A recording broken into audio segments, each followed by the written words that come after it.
4 fois premier au rallye de Béthune, à Calais, au Charlemagne et au Picardie, 8 fois vainqueur en groupe A, champion de ligue, 4e du championnat de France de 2e division. Le palmarès de l'équipage Vernier-Bossard pour 87 est éloquent. L'Aérons Turbo de Renaud Douai, qui portait les couleurs du Conseil Général du Nord pour la 2e année consécutive, a dominé l'ensemble de la saison. Une réussite éclatante qui a incité Bernard de Rosier à faire de cette voiture le symbole de la réussite du Nord. Fin février, l'Aéron sera au centre de la campagne de pub du Conseil Général, sur les affiches, à la télé, et portera encore les couleurs du Nord en 1988. Pour le Conseil Général, c'est une dépense de 500 000 francs par an, ce qui est une dépense tout à fait supportable pour un budget de 6 milliards de francs. Les victoires de la voiture sont un peu les victoires du Nord, et c'est ce que nous avons voulu. En utilisant justement, pour porter ce message de victoire, une voiture qui est innovante, puisque c'est un modèle Renault tout à fait performant, et en même temps une voiture qui était construite, fabriquée dans le Nord. La réussite de l'Aéron sera-t-elle aussi éclatante en 88? Difficile à dire, le nouveau règlement de la FFSA lui impose un poids plus élevé pour une puissance réduite. 60 kg en plus pour 20 chevaux en moins. Pourtant, malgré ce handicap, Philippe Vernier reste l'homme à battre. Il va bénéficier cette année d'une Aéron phase 2, fabriquée spécialement pour la compétition pour Renault Sport. Nous avons récupéré une voiture qui a fait championnat du monde aux mains de Ragnotier et de Chatriot, qui est au top niveau, au niveau réglage. Et nous allons donc compenser cette perte de puissance et ce surcroît de poids par un meilleur équilibre de la voiture, un meilleur freinage. Et nous avons d'ailleurs essayé ces réglages au rallye du Var et la voiture se comporte parfaitement bien. Pour 88, le programme du Douaisien accordera une priorité au rallye de la région. Comme les années précédentes, Philippe Vernier vise le titre de champion de ligue, mais il participera également au championnat de France de 2e division dès le mois de mai avec le rallye de Lorraine.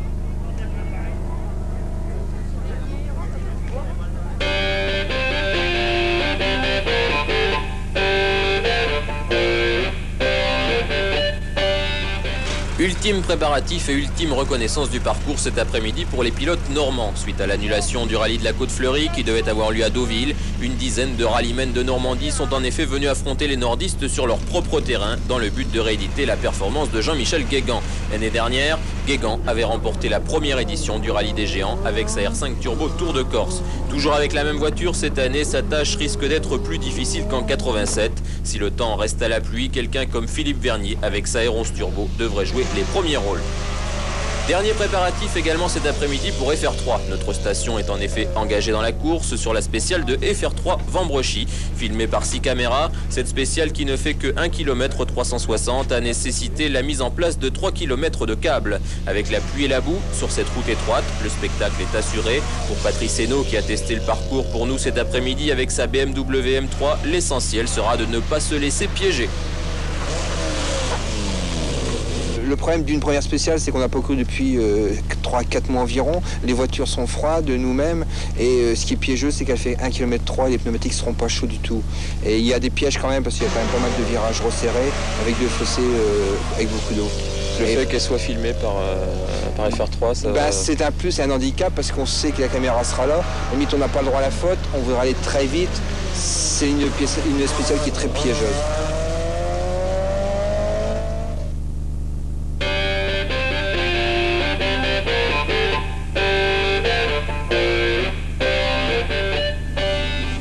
Le premier leader du premier rallye de la saison, c'est lui, José Barbara. Avec sa Porsche 911, il forme l'un des équipages à battre cette année.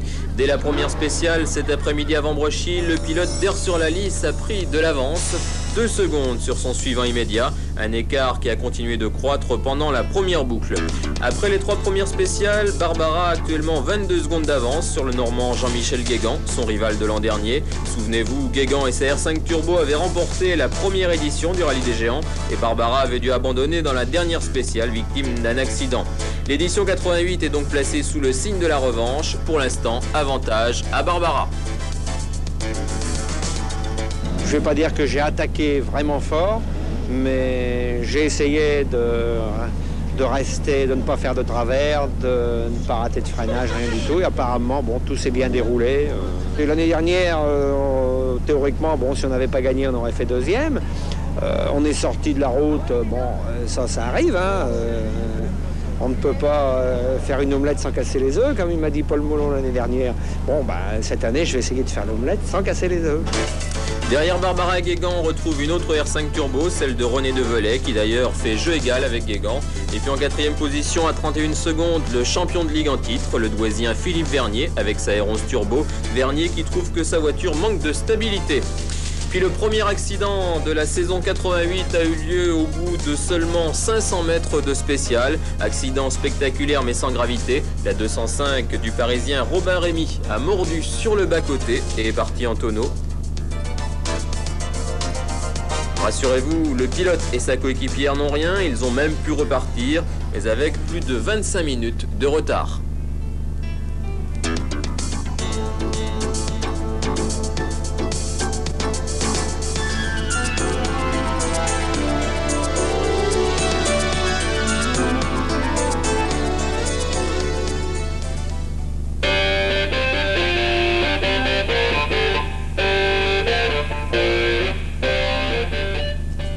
Ce deuxième rallye des géants fréquence nord aura été dominé par un seul équipage, José et Chantal Barbara sur Porsche 911. Malchanceux l'an dernier, ils avaient été victimes d'un accident dans les derniers kilomètres alors qu'ils étaient deuxièmes.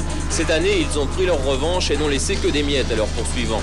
Dès samedi, sur les routes des WEP, le couple d'Air sur la Lys a creusé l'écart en remportant 7 des 8 premières spéciales. Même chose pour l'étape du dimanche, la Porsche 911 a signé à nouveau 6 temps scratch sur 8, un vrai parcours sans faute pour José Barbara. Vers la fin, j'ai quand même levé parce que j'ai dit que ça serait quand même dommage avec l'avance qu'on a de sortir. Mais en fait, tout s'est bien déroulé, ça a vraiment été bien, l'auto va bien.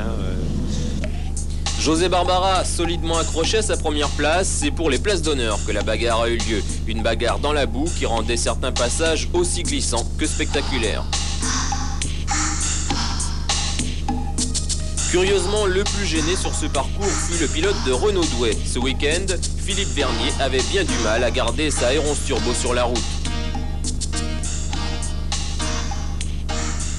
J'aime bien la glisse, mais là, j'ai pas encore trouvé le compromis avec la voiture.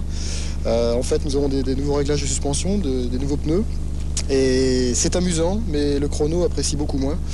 Et on se fait mettre dans le jargon des valises par Barbara et Guégan. Deuxième samedi soir, Philippe Vernier devra se contenter d'une 4e place à l'arrivée. Il n'a rien pu faire contre le retour des 2 R5 Turbo de René Develay, 3e, et de Jean-Michel Guégan, 2e. Guégan, le vainqueur de 87, qui dès samedi comptait 1 minute 15 de retard sur José Barbara. José a fait le trou, c'est fini, mais je prévoyais hier soir que c'était pas possible de revenir sur lui. Bon, nous, on a ravi la 2e place à Philippe. Bon, on va essayer de rester à cette place-là. Avec 4 Porsche et 3 R5 Turbo dans les 10 premiers, ce deuxième rallye des géants aura été une épreuve pour grosse voiture. Il faut en effet aller jusqu'à la 16e place pour trouver la première groupe N, la R5 GT Turbo de Sylvain Blondeau. Prochain rallye du calendrier, celui de Béthune, mais aura-t-il lieu? La fédération a en effet interdit les épreuves spéciales en pleine ville.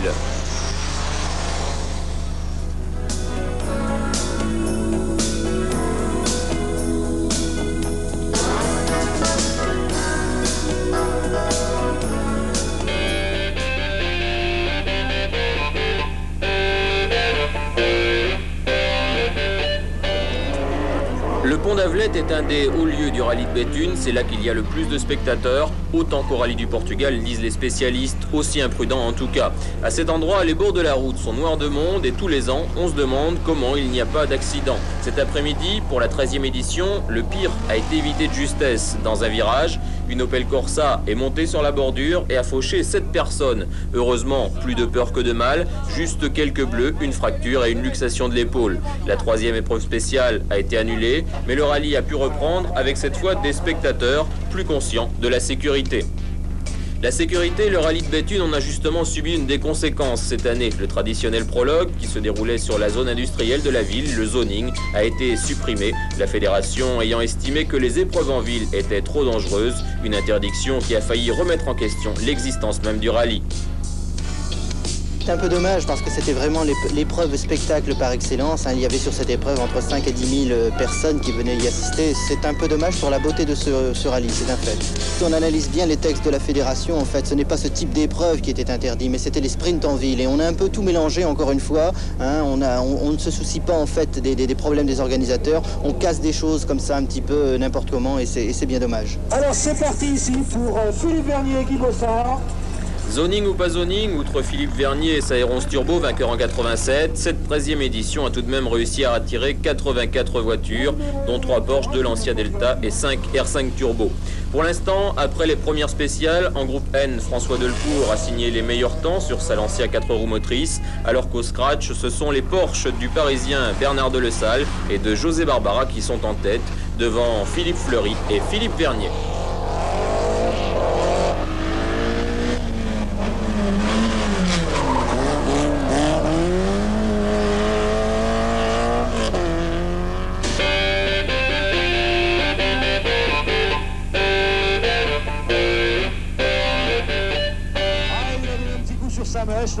Et de 2 pour José Barbara et sa Porsche 911. Dimanche à 2 h du matin, le pilote d'Air sur la Lys a remporté sa 2e victoire de la saison. Une victoire remportée de justesse cette fois-ci, puisque moins d'une heure auparavant, c'est une autre Porsche qui était en tête, celle du Parisien Bernard Delesalle. Delesalle avait pris le départ de la boucle de nuit avec 6 secondes d'avance, mais dans l'avant-dernière spéciale, sa voiture restait sur place en panne.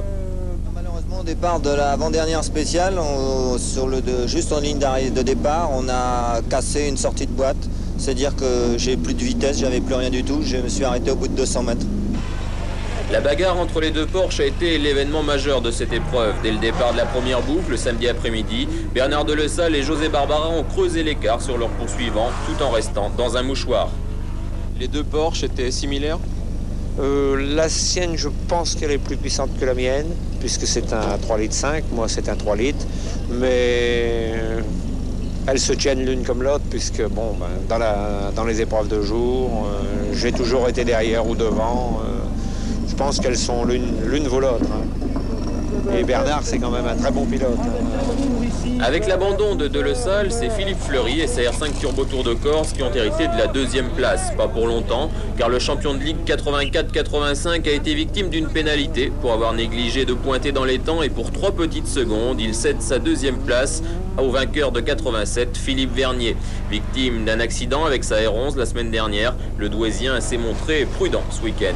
Et c'est derrière les 3 voitures de tête qu'il faut chercher les bonnes performances. 4e, Eric Van Der Beek et sa vieille Opel Kadett GTE qui termine juste devant 2 205 GTI, les 2 premières voitures du groupe N de ce rallye, celle du Parisien Philippe Collin et celle du nordiste Jean-Jacques Beccaria. Le prochain rallye du championnat de Ligue, c'est le rallye Cédico. Là, à Air sur la Lys, José Barbara sera chez lui.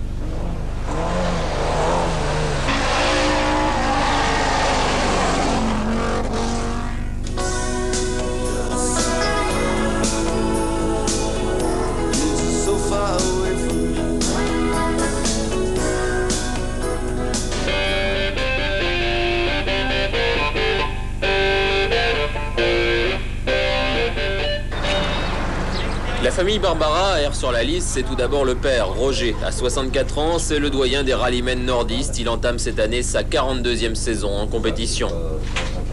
Mon père faisait d'abord de la moto, de la course, et moi j'ai continué. J'ai d'abord fait du vélo, j'ai fait de la moto, j'ai fait de l'auto. Depuis la moto, j'ai commencé en 46, en 63. Et 63 jusqu'à maintenant, je fais toujours de la voiture. Ça me fait plaisir. C'est le principal.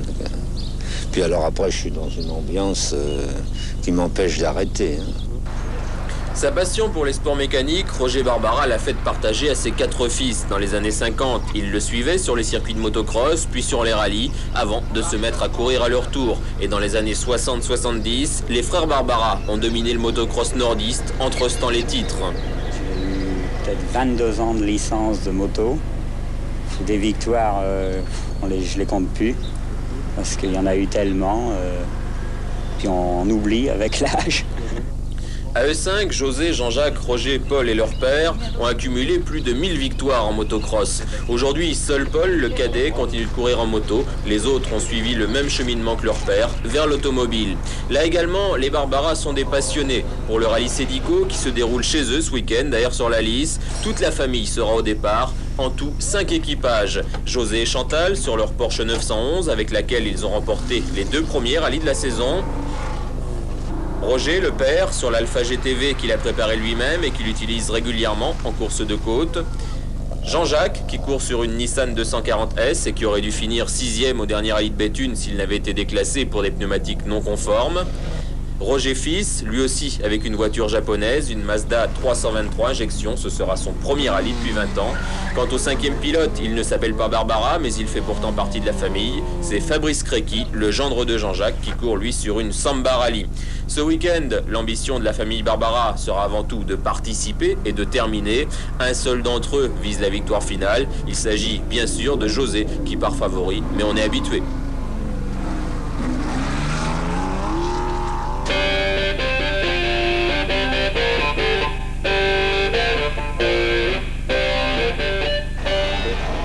Le rallye Sédico est réputé pour son ambiance, une ambiance de kermesse que ses défenseurs qualifient de folklorique, tout comme d'ailleurs ses détracteurs, ce qui n'empêche pas son succès. Cette année, les organisateurs ont fait le plein, 119 voitures au départ cet après-midi à Aire-sur-la-Lys, dont la Syracuse Force de Philippe Vérac. C'est le retour du Dunkerquois, dont la voiture avait été sérieusement endommagée par une sortie de route à 180 km/h au dernier rallye des géants. Là, nous sommes repartis sur une caisse neuve. Donc nous avons préparé surtout la voiture au niveau suspension. Nous avons une suspension groupe A. Tout le reste est encore d'origine, mais je pense qu'avec la tenue de route qu'elle a, nous devrions ce week-end faire un résultat meilleur qu'au géant. Ambition de Philippe Vérac, finir 5e ou 6e, juste derrière les meilleurs, parmi lesquels tout le monde attend José Barbara et sa Porsche 911. Ça m'ennuie un peu puisque tout le monde compte sur moi. L'année dernière, tout le monde comptait sur moi aussi. Et puis au bout de 2 spéciales, j'ai resté en panne. Bon, là, j'ai un petit peu le trac. Je suis un peu crispé. Je préférerais qu'on m'oublie un peu comme au géant. Le track n'a pas empêché José Barbara de signer le meilleur temps dans la première épreuve spéciale, une épreuve chaude sur la zone des expositions de Saint-Omer avec une partie sur terre, un véritable slalom entre des bottes de paille très spectaculaire, jugeant plutôt par les figures réalisées par certains concurrents.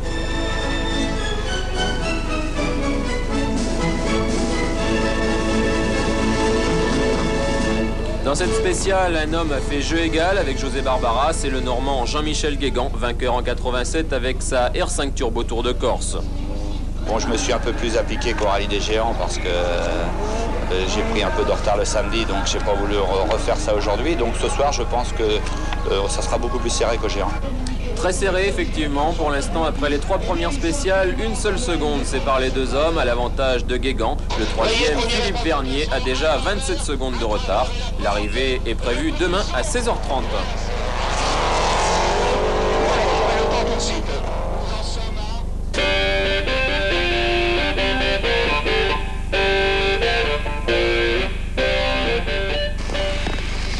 C'est un véritable festival de tête à queue, de sorties de route et de tout droit auquel les spectateurs du rallye Sédico ont pu assister hier. Bon nombre de pilotes se sont laissés surprendre par la pluie et les routes glissantes.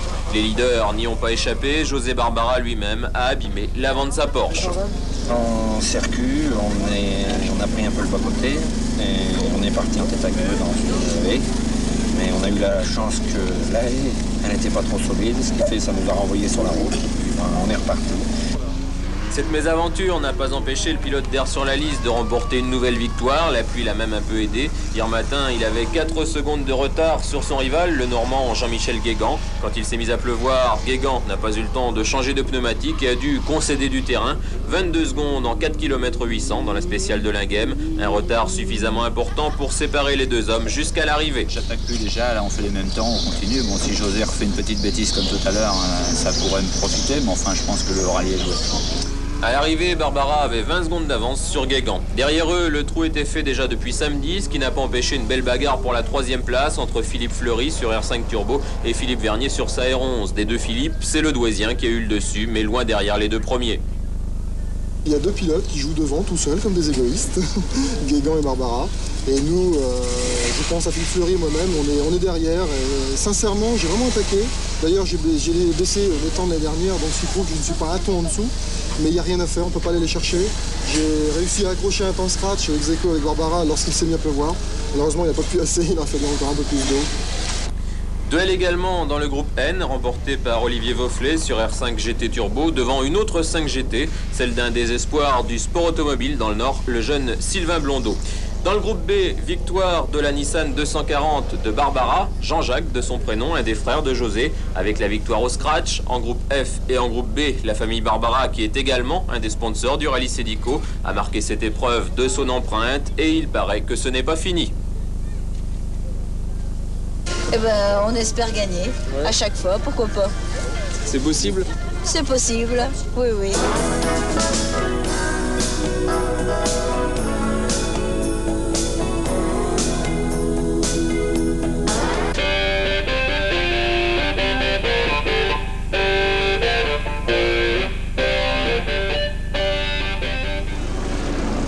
1988, année du changement pour le rallye du Touquet, en partie à cause des élections. Les organisateurs ont failli reporter le rallye à une autre date. Finalement, ils ont décidé de le maintenir, mais en modifiant le programme. La première étape, celle du samedi après-midi, a été maintenue, mais la deuxième, celle du dimanche, est remplacée par une étape de nuit, car il est pratiquement impossible d'organiser un rallye un jour de scrutin. C'est gênant pour tout le monde, c'est gênant pour les gens qui veulent aller voter, qu'on bloque sur les spéciales, c'est gênant pour les commissaires ou les officiels, tout le monde qui veulent aller voter également. Et puis au niveau du service d'ordre, ça aurait été vraiment gênant. En plus, au Touquet, nous avons traditionnellement encore l'hôtel de ville qui nous sert de PC. Là, ça n'a pas été possible, forcément, avec les élections. Alors on a trouvé un hébergement provisoire qui est bien, mais qui ne remplace pas le PC qu'on avait au rallye du Touquet, qui nous pose quelques petits problèmes. Enfin, pour l'instant, tout a l'air de se dérouler correctement. L'autre changement, c'est le passage en deuxième division, comme pour le rallye Charlemagne. Le passage au niveau supérieur, c'est l'assurance de réunir un plateau de choix. Ce midi, sur 102 voitures, il y avait 5 Syracuse Force au départ, dont la numéro 1, celle du Lyonnais William Audou, l'actuel leader du championnat. Mais Audou n'est pas allé loin, sortie de route dans le premier virage de la première spéciale. Conséquence, c'est un de ses suivants au championnat qui a pris la tête du rallye, Christian Rigolet, lui aussi sur une Syrah, la numéro 2. Il a remporté 4 des 6 premières épreuves chronométrées de l'après-midi. Là, on va essayer d'être à l'arrivée et surtout récupérer des points. Vous avez combien de retard pour l'instant au championnat? Pour l'instant, on a 23 points sur Audou, donc j'aimerais bien être à l'arrivée et avoir simplement 3 points. Derrière Rigolet, à 18 secondes, on retrouve le Parisien de Le Salle et sa Porsche. Les meilleurs nordistes, eux, sont 3e et 4e. 4e, Philippe Vernier, qui connaît quelques problèmes avec sa R11, les mêmes problèmes qu'au rallye de Lorraine. C'est une voiture donc, qui vient de chez Renault Sport et on a beaucoup de mal à la régler et je crois qu'aujourd'hui on n'a pas encore atteint le summum du réglage. Qu'est-ce qui ne va pas? Bon, ce qui ne va pas, demander aux spectateurs qui nous ont vus en tête à queue et en travers un peu partout. C'est pas encore l'idéal pour faire des bons temps, c'est spectaculaire mais pas l'idéal pour faire bien. Devant Vernier, 3e, José Barbara. Le vainqueur des 3 premiers rallyes de la saison avait sa tête des mauvais jours cet après-midi au parc d'assistance du Collier. Je suis pas dans le coup, j'arrive pas à je freine trop vite, trop tard, ça va pas.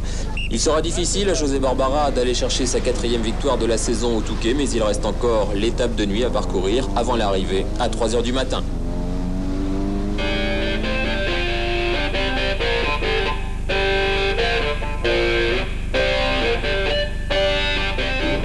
Le grand vainqueur de cette épreuve vient de Bourg-en-Bresse. Christian Rigolet, récent vainqueur du rallye de Lorraine. Pour sa première participation au rallye du Touquet, il a dominé la course du début jusqu'à la fin. Au volant d'une Ford Syracuse Force, Rigolet a remporté 13 spéciales sur 15. Un rallye qui n'a pas été toujours facile puisque les Porsche étaient quand même assez près. Le terrain était très glissant, très piégeux surtout. Sinon le parcours me plaisait beaucoup, c'est très rapide, beaucoup de pilotage. Christian Rigolet avait pris l'avantage dès samedi après-midi. La deuxième étape, dans la nuit de samedi à dimanche, n'a fait qu'entériner le classement. Derrière, les Porsche n'ont jamais pu se rapprocher de la Ford Sierra. Le Parisien de Le Salle, sur la numéro 92, termine 2e, devant José Barbara.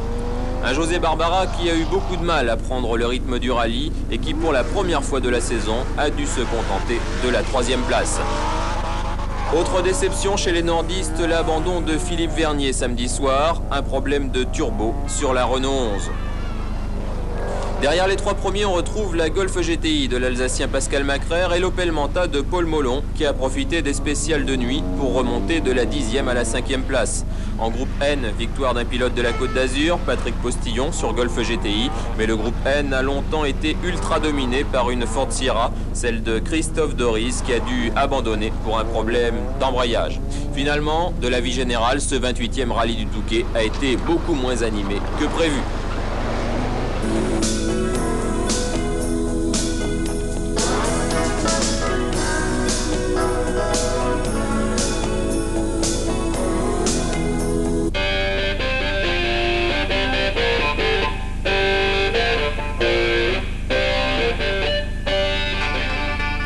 Commençons par les héros malheureux, ceux pour qui le rallye Jeanne Hachette n'aura pas été à la hauteur de tous les espoirs. Ainsi Jean-Jacques Barbara et sa Nissan 240 RS, impressionnant mais un rallye en demi-teinte. Charlie Cartreff et sa Scora, en tête à la fin de la première étape, le Parisien et son drôle d'engin ont ensuite connu toute une série de problèmes. Une première sortie de route contre une borne, puis une crevaison et une deuxième sortie de route avant d'arrêter définitivement. Mais la palme de la malchance revient à Philippe Vernier. Auteur du premier temps scratch, le Douaisien a dû abandonner à 2 spéciales de l'arrivée. Il était alors 3e, mais le moteur de la R11 a rendu l'âme. La poisse également pour José Barbara, le grand battu de ce rallye. Dès le départ, Barbara commet une erreur sur le zoning. La Porsche fait un tour de trop et perd 50 secondes. Un handicap impossible à remonter. Pourtant, malgré ses soucis, le leader du championnat de Ligue repart à l'attaque, signe 4 temps scratch. Ce ne sera pas suffisant. José Barbara termine à la 2e place, à 2 minutes du vainqueur.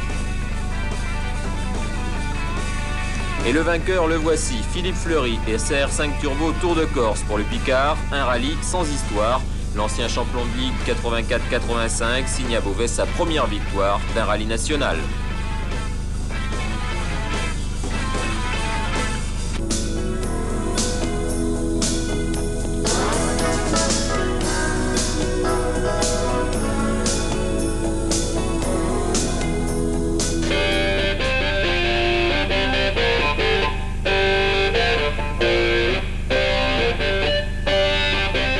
Parmi les favoris de ces 24 heures d'Ypres, il y a 4 Italiens, 4 Belges et un Anglais. Premier d'entre eux, l'Italien Fabrizio Tabatone, actuel 3e du championnat d'Europe, un championnat qu'il a déjà remporté en 86. Pilote d'usine chez Lancia, Tabatone bénéficie de la Lancia Delta intégrale. Après un début de saison difficile, il a terminé 2e au rallye des Garrigues et doit absolument marquer des points à Ypres s'il ne veut pas se laisser distancer par ses compatriotes Raineri et Arletti.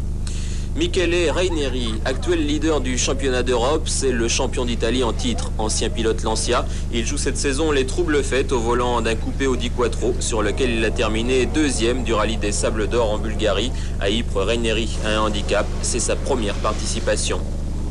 Idem pour Fabio Arletti, c'est la première fois qu'il vient dans les Flandres. À 23 ans, Arletti est un des grands espoirs du sport automobile en Italie. Sa victoire au Sable d'Or sur une Lancia Delta lui a permis de prendre la 2e place du championnat devant Tabatone.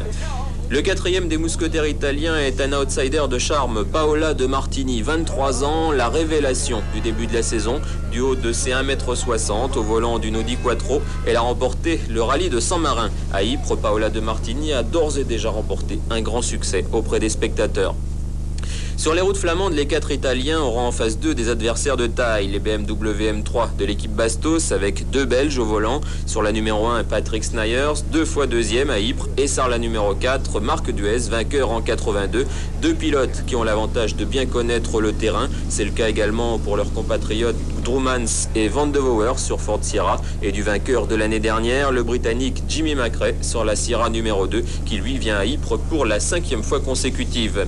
Chez les Français, le seul qui puisse se mêler au premier et jouer les outsiders, c'est Jean-Marc Ivens qui court sur sa 205 GTI de championnat de France. Seulement 170 chevaux sous le capot, mais beaucoup d'ambition depuis la 5e place au rallye des Garrigues. Qui sera sur le podium dans la nuit samedi à dimanche? Moi je vois Marc Duez et puis Tabaton se battre. Et en croisant les doigts, nous sur le podium.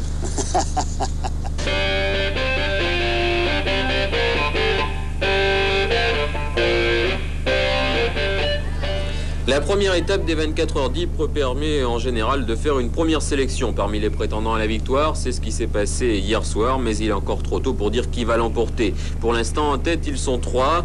En une poignée de secondes, le Belge Patrick Snijers et Marc Duet et l'Italien Fabrizio Tabatone. Après les 12 premières spéciales de la soirée, c'est Snijers sur la BMW numéro 1 qui est en tête, mais il n'a que 5 secondes d'avance sur la Lancia de Tabatone. Tout au long de la soirée, le Belge et l'Italien ont fait jeu égal. Derrière eux, à 9 secondes, on retrouve l'autre BMW M3, celle de Marc Duet. Cette première étape a été particulièrement sévère pour les nordistes puisque Delecourt, Hainaut, Ivens ont dû abandonner. Sortie de route pour Ivens, 3e abandon à Ypres en 3 ans.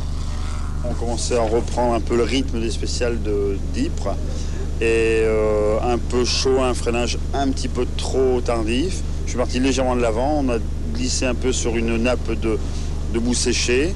Je suis rentré dans le champ, puis il y avait un arbre et puis ma course s'est terminée dans l'arbre.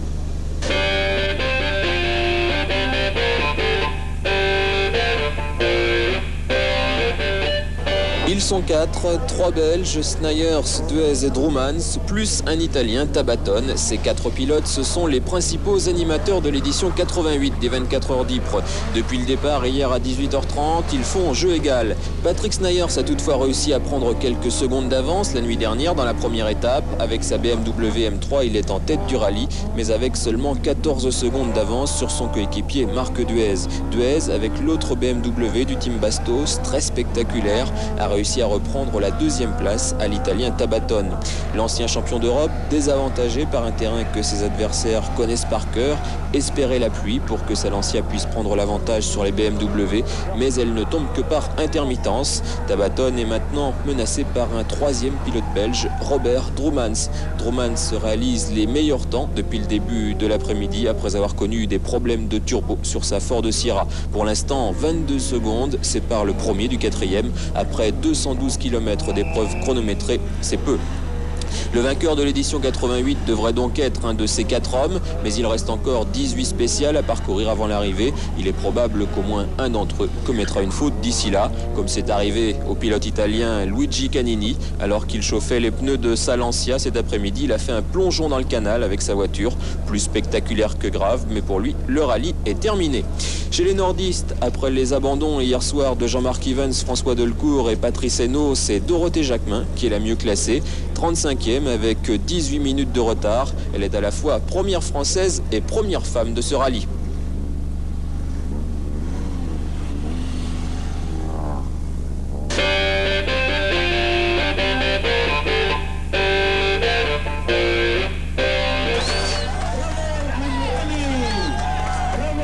Premier, Robert Droomans, 2e, Patrick Snijers, 3e, Marc Duez. C'est le tiercé belge de ces 24 heures d'Ypres. Un rallye qui s'est joué entre 4 pilotes. Dès la fin de la première étape, dans la nuit de vendredi à samedi, les 3 Belges, plus l'Italien Tabatone, avaient pris la tête des opérations. À ce moment-là, Snijers sur sa BMW M3 était premier et Robert Droomans sur sa Ford Sierra était 4e à 34 secondes. Samedi, Droomans est reparti à l'attaque. La Ford Sierra a signé les meilleurs temps dans la plupart des spéciales et rattrapé son retard. À 19h, Droomans prenait la tête du rallye devant Snijers. Il a une voiture qui va plus rapide que la mienne. Moi, j'ai fait des bons temps comparé avec les autres voitures, mais la Cosworth a des pneus plus larges et ils ont un moteur plus puissant. Je crois qu'ils ont tourné un peu la manette de turbo et c'est ça.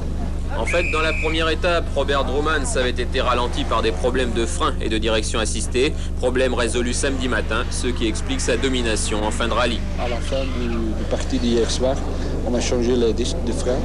Et ce matin, on a commencé avec une voiture qui était parfaite, refait parfait. Et on a attaqué. Et au début, c'était que de petites secondes. Mais quand on a commencé le grand tour à partir de 4 heures cet après-midi, on a vraiment attaqué à fond. Derrière les 2 premiers, la bagarre pour la 3e place opposait la BMW de Marc Duet à la Lancia de Fabrizio Tabatone. À une demi-heure de l'arrivée, l'Italien était devant le Belge, mais une crevaison dans la dernière des 37 spéciales lui faisait perdre 1 minute et par la même occasion la 3e place du rallye. À l'arrivée, Tabatone n'était pas trop déçu puisqu'une 4e place à Ypres lui suffisait pour prendre la tête du championnat d'Europe. Pour les pilotes français, le bilan de ces 24 heures d'Ypres est plutôt mitigé. Beaucoup d'abandons, mais aussi une bonne performance avec la 30e place de Dorothée Jacquemin, première française et surprise d'être là. On a terminé le premier jour 34e, donc tous les espoirs étaient là. Mais disons qu'on ne s'est pas battu pour une place. On ne s'est pas battu pour une place. On s'est battu pour bien faire et être bien à l'arrivée. Et bon, le jeu aidant, bien sûr, on a fait de mieux en mieux. Et ce qui est très très important, c'est qu'on s'est super bien amusé. Cette année encore, Ypres a été un succès qui fait rêver les Français. 100 à 150 000 spectateurs ont suivi le rallye.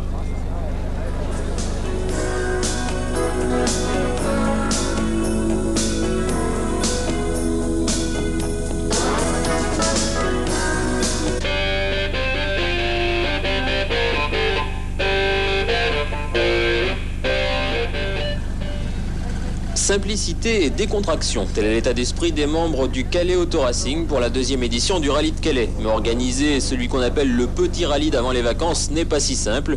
Les épreuves spéciales ont beau être plus courtes et moins nombreuses que pour les autres épreuves de la région. Il faut tout de même une équipe de 200 personnes, toutes bénévoles, un budget de 200 000 francs, 20 lignes téléphoniques et 6 mois de préparation. C'est un rallye qui est préparé pour les vacances. On est en été, on est au mois de juillet. On a la chance qu'il fasse beau tout le temps à Calais. Donc c'est un peu notre philosophie, c'était de trouver un créneau dans le calendrier qui est quand même assez chargé de la Ligue. Un créneau qui puisse, disons, faire courir les concurrents, s'amusant, et nous également en préparant. Enfin, c'est pas pour ça qu'on fait pas les choses sérieusement quand même. Le fait d'être un petit rallye ne signifie pas que l'épreuve soit de moindre importance. La preuve, parmi les 90 engagés, il y a tous les animateurs du championnat de Ligue, à commencer par José Barbara et sa Porsche 911. Vainqueur du rallye des géants et du rallye de Béthune, l'actuel leader du championnat espère bien signer à Calais sa 3e victoire de la saison. Une fois de plus, ce sera l'homme à battre. Face à lui, 2 autres favoris, Philippe Vernier et sa R11 Turbo, le pilote de Renault Douai et le vainqueur de l'édition 87, et Philippe Fleury et sa R5 Turbo, récent vainqueur du rallye Jeanne Hachette où il a tenu tête à Barbara. Fleury, Vernier, Barbara, c'est le trio qu'on devrait retrouver en tête dès ce soir, avec quelques outsiders comme Philippe Vérac, Gérard Pargamin ou Paul Molon. Puis ce deuxième rallye de Calais, c'est aussi l'occasion pour FR3 d'être 2 fois dans la course. Une première fois avec la voiture numéro 20, la Samba Rally d'Olivier Berthe, dans laquelle nous avons installé une caméra vidéo pour suivre le rallye de l'intérieur. Et puis la deuxième occasion d'être dans la course, c'est avec la voiture numéro 3, la BMW M3 de Patrice Hénault. Patrice Hénault qui a accepté à ses risques et périls de me prendre à ses côtés dans le siège du copilote.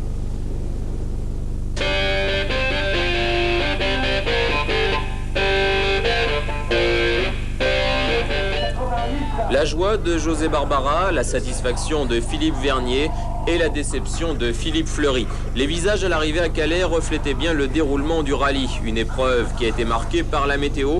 Autant samedi, il faisait beau, autant dimanche, les routes étaient détrempées. Malheur à ceux qui n'avaient pas de pneus pluie, c'était le cas de l'Alpha 75 Turbo d'Éric Dupont. Parti en pneus slick retaillés sur une vraie patinoire, l'Alpha a accumulé le retard avant de se retrouver au fossé. Philippe Fleury non plus n'avait pas les pneus adéquats pour rouler sous la pluie. Leader de la première étape samedi soir, il n'a pas pu défendre ses chances dimanche, se contentant d'une 4e place à l'arrivée. C'était inconduisible. Pour moi, pour la Renault 5 Turbo, c'était absolument inconduisible. Autant hier, on a pris beaucoup de plaisir à conduire qu'aujourd'hui, c'était pas possible de piloter, quoi. La voiture allait d'elle-même au fossé, donc sans la bouger, sans rien.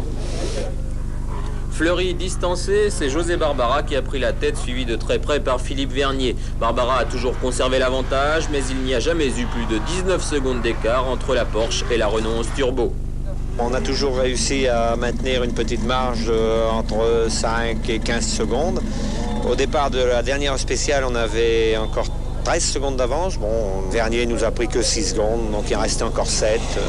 Enfin, vraiment, ça a quand même été une belle bagarre. Vernier 2e, satisfait d'être à l'arrivée. Cette 2e place survient après 3 abandons consécutifs. Sur la 3e marche du podium, on retrouve, et c'est une surprise, la première groupe N, une R5 GT Turbo de Jean-Paul Campion, une voiture de série qui a 2 fois moins de chevaux que la Porsche et qui a fait des merveilles sur les routes de Calais. Et puis notre station était représentée par 2 fois dans cette épreuve. Tout d'abord avec la Samba Rally d'Olivier Berthe et Antoine Niamquet, dans laquelle nous avions installé une caméra.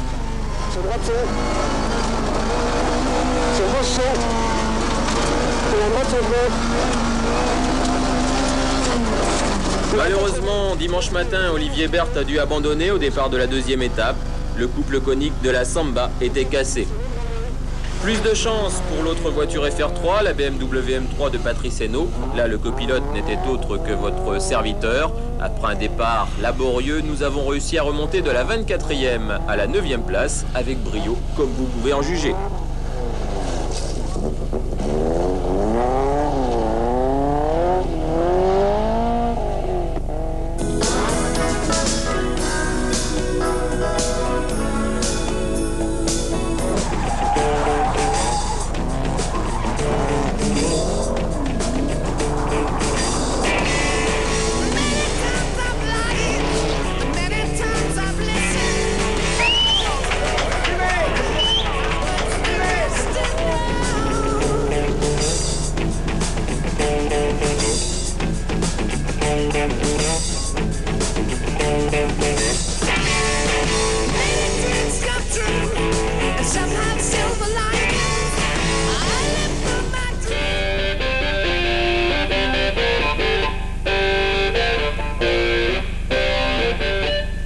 Décidément, 88 est bien l'année Barbara. Ce week-end, le garagiste d'Air-sur-la-Lys a remporté son 5e rallye de la saison.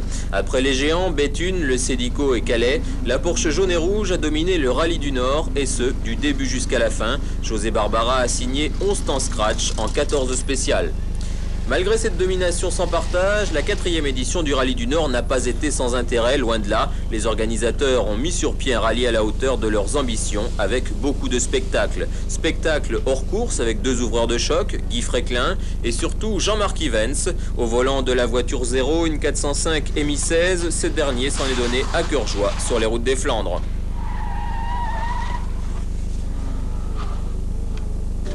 Spectacle également avec la Coupe Renault Sport. Pour leur première prestation nordiste, les furieux de la Coupe, comme on les surnomme, en ont impressionné plus d'un. Samedi soir, après la première étape, il y avait 8 R5 GT Turbo dans les 12 premiers. Un instant, on a même cru qu'il réussirait, inquiétait José Barbara. José Barbara qui partait ultra favori, qui n'a pas attendu pour faire parler les chevaux. Meilleur temps des 4 premières spéciales samedi après-midi, laissant ses principaux adversaires derrière lui.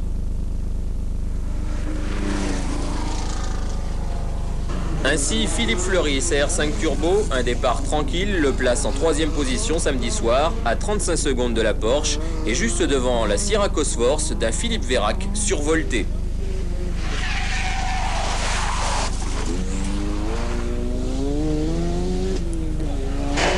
Philippe Vernier, lui, est un peu plus loin, 7e, une place inhabituelle pour l'équipe de Renaud Douai, mais un contrôle radar un peu avant Boskep a coûté une pénalité de 45 secondes à la R11 Turbo.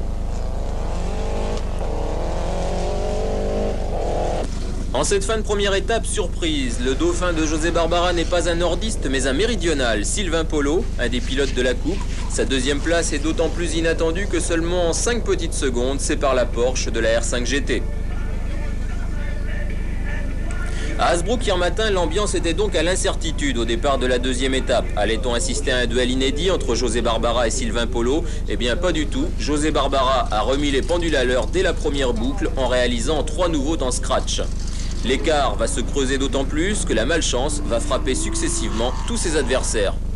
En premier, Sylvain Polo. Dans la spéciale de Saint-Sylvestre, il sort de la route en voulant éviter un spectateur et repart avec 5 minutes 50 de retard. Ses espoirs s'envolent.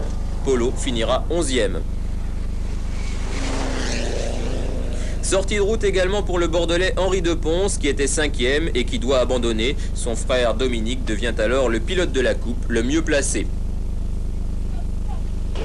Barbara, déjà loin devant, c'est pour la 2e place que la bagarre a eu lieu entre Philippe Vernier, bien revenu après ses mésaventures de la veille, et Philippe Fleury. Avant la dernière boucle, 2 secondes séparent les 2 pilotes et que de retournements de situation. C'est d'abord Philippe Fleury qui fait un tout droit, puis qui doit terminer la spéciale de Mourbec au ralenti avec un réservoir à sec. Il perd 1 minute. Puis c'est au tour de Philippe Vernier. Dans la dernière spéciale, panne de pompe à essence sur la Renault 11, c'est l'abandon. Fleury rentre à Hasbrook en 2e position à 2 minutes 50 de Barbara. L'abandon de Vernier a fait au moins 2 heureux. Dominique Deponce, qui finit 3e, remporte le groupe N et prend la tête du classement de la Coupe R5. Et Philippe Vérac, qui finit 4e, remporte le groupe A. C'est le premier bon résultat de la saison pour la Ford Sierra. En groupe B, victoire de Jean-Jacques Barbara qui a fait un cavalier seul comme son frère, mais la Nissan 240 RS était la seule groupe B à terminer. Le vainqueur, José Barbara, comme en 87, mais cette fois le titre de champion de ligue n'est plus très loin.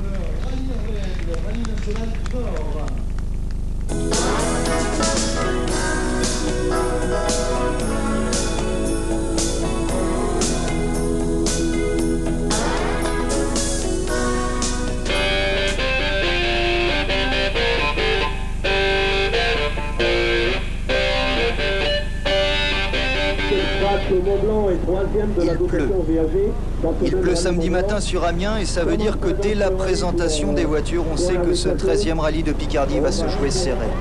Non pas tant à cause des pilotes qui sont là, car il manque entre autres Fleury, Molon, De La Salle ou Siévenard, autant de possibles prétendants à la victoire dont l'absence diminue le suspense de la course, mais à cause de la pluie.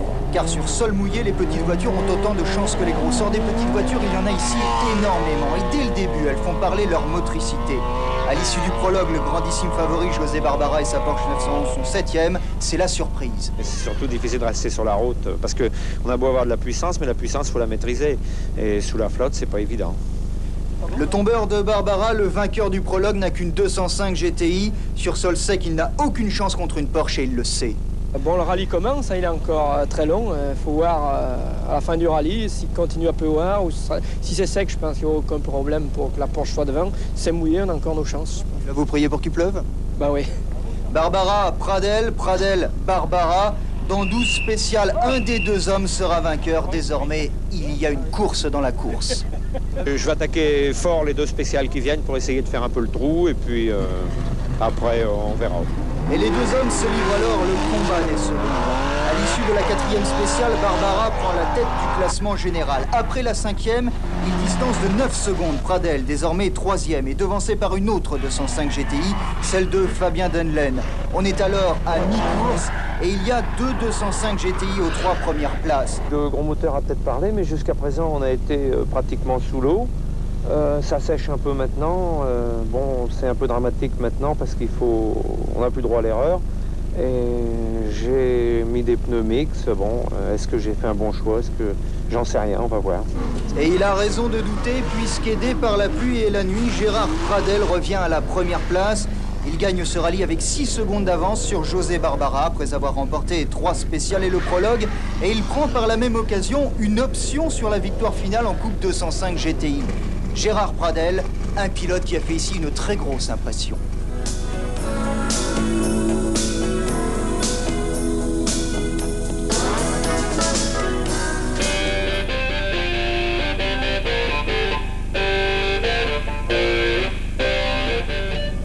La dernière épreuve du championnat de France de 2e division n'a attiré qu'une faible participation. Il n'y avait au départ que 74 concurrents.